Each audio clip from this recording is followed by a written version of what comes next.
Welcome to the Slop Farm. Enjoy the video. You start by connecting the AI Excel bot to the workbook and authorizing access. This is where you bridge Excel and the model. Once signed in, open a small, representative sheet with clean headers and a couple of rows to test prompts. Make sure columns have consistent types so the bot interprets values correctly.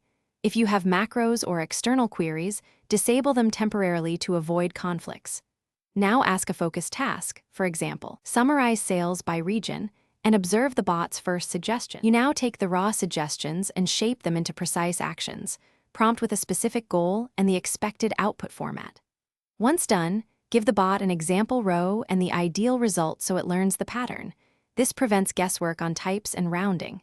Make sure to request exact formulas if you want reproducible steps, or let the bot create helper columns it documents for you.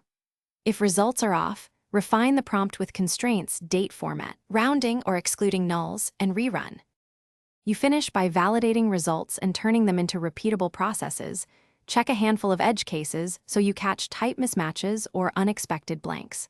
Once confident, export the generated steps as a script, save a template workbook, or record the action to replay on new data sets.